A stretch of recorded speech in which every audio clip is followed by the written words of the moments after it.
Miracle of networking. We exited the lift and made our way to the regular boardroom, so all strategic lights were on, and elevators were reading where we needed to go. The miracle of networking. We exited the lift and made our way to the regular boardroom. The door was shut and assembled inside was the family. At the head of the table was Father, a young, rather ambitious physicist named Sandra O'Reilly, designated Father, since she was in charge of giving orders to the family with respect to our clandestine experiments. The mood in the living room was never tense, but rather one of controlled excitement. The family had been attempting these tests once every 6 months for the past 10 years without much success.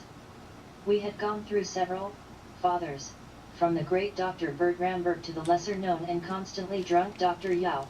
Each had failed to achieve what the original family had planned. Billions were spent, but no door had yet been opened. Tonight, we try 40 tera electron volts, Father announced. Her announcement brought an immediate and total silence to the room. Family members looked from one to the other, some with feigned excitement, others with revered concern, all with a general sense of disbelief. The last 4 trials were between 10-20 TeV. We've never tried anything that high. We don't know if the machine can handle a test of that magnitude, protested Dr. Akava, head of mathematical physics and chief of the department that should be certifying whether or not 40 TeV was even a healthy thing to do. We have reviewed the possible outcomes, and even though we will have to pull twice the amount of energy out of the grid, the Swiss government have been advised and are cooperating, Father quickly retorted. Her sweet, controlled tone actually did help the situation.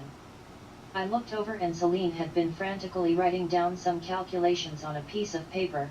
After a few seconds she shot up from her seat. Father, even if we try to reach 40 TeV, the math doesn't support that this is possible. We can't just throw the collider to the highest setting and hope for the best.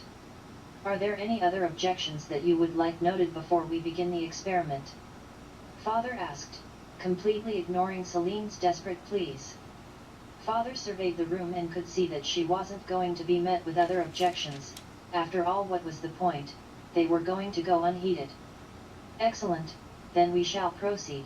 Meet in the control room at 2200 hours, Father announced as the family got up from the table and left the living room. No one said a word. We left in complete silence, made our way into the lift, and exited the building into the cold Swiss night.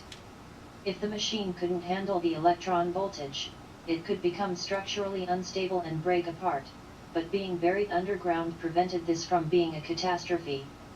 There wouldn't be loss of life, but the LHC would be rendered useless and billions of dollars worth of funding would be destroyed. On the other hand, if the experiment was successful and the door opened, could we close something functioning on 40 TeV? Our math had supported 10 TeV, 20 TeV, even 30 TeV, but no one had dared go above that. However, this is where our role as scientist ended and our regrettable role of secret experimenter began. All we could do was say yes. At 2200 hours, with the family assembled in the control room, and the handful of select Cern employees who understood the true nature of the experiment milling around, we commenced our grand try. Begin, was the only order that Father issued. The family members at the control entered the required programming to begin the collider, and so our fateful experiment began. Release the first particle sample, came the command. A few seconds later the sound of gas entering the collider could be heard. The gas started its 20-plus mile journey around the collider, gaining more and more speed. Release the second particle sample, another sound of whooshing gas entering the tube and traveling into the opposite direction as the first. Both gaining speed, traveling faster and faster, approaching the speed of light. Like two runners, running around a circular track in opposite directions, not touching one another. Father, we are approaching 30 TeV, one of the commanders warned. Excellent, increase the energy to 35 TeV within the next 3 minutes, Father's commands once again brought grave concern. If anything was going to happen, it was going to happen now. Increasing to 35 TeV came the announcement over the intercom system. We all continued to look at one another, the concern growing graver and graver. Achieving 38 TeV, another announcement. But nothing, no explosion, no catastrophic failure, nothing. In theory 40 was possible, but never advisable. However, at 38, no specific structural damage signs were noted, nothing. 40 TeV achieved. We looked at one another in astonishment. We had achieved what we thought was impossible. 40 TeV of energy was pushing the particles through the collider and we were sustaining it. As the two particle clouds whizzed past each other, our first indication that something different was going to happen started to occur. There was a sudden spike in the temperature of the room. We could feel that it had gotten warmer, and the first reaction was one of panic. "Shut the machine down!" came the first exclamation from a family member. "The machine is heating up. Explosion could be imminent." She continued. "Wait!" exclaimed Father, her eyes glowing with the reflection of the computer screen in front of her. "Look at the core temperature readout. They haven't changed. They're perfectly normal."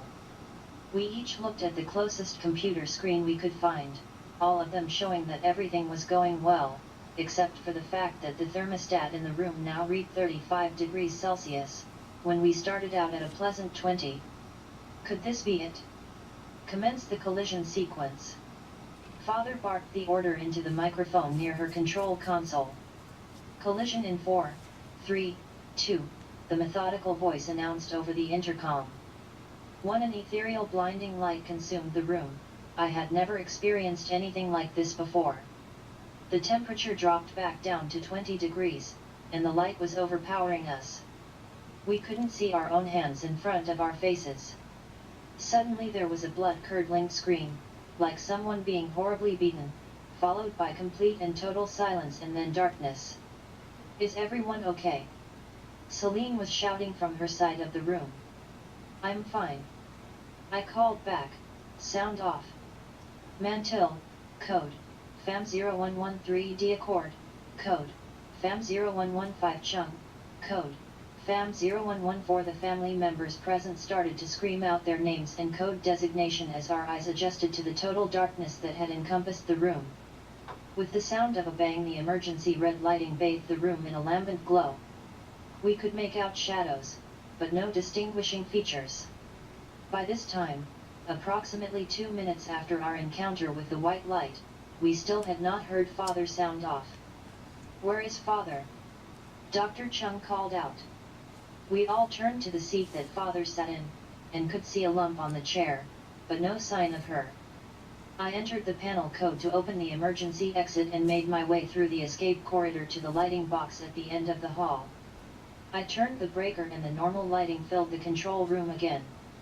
Panic struck for Father's well-being. I turned and ran back into the control room. All of my fellow scientists were in complete and total awe.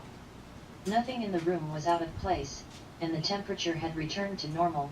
However, sitting in Father's chair was a pile of her effects. Celine ran up to the chair Father once filled and looked down with a gasp. "She's gone. All of her things are here, her jewelry, her clothes, her tamp, everything." Where Father sat now rested her physical possessions. She had vanished into thin air. After this message he went on to say one final thing. "Prepare now for the terror ahead. John 3:16, Hosea 2:16 Selah. I just don't know. Paranoid I am, paranoid you should be. If you are, stay paranoid, my friends."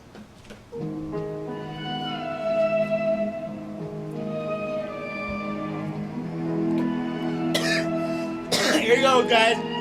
The second video on Cern, guys. Check it out later.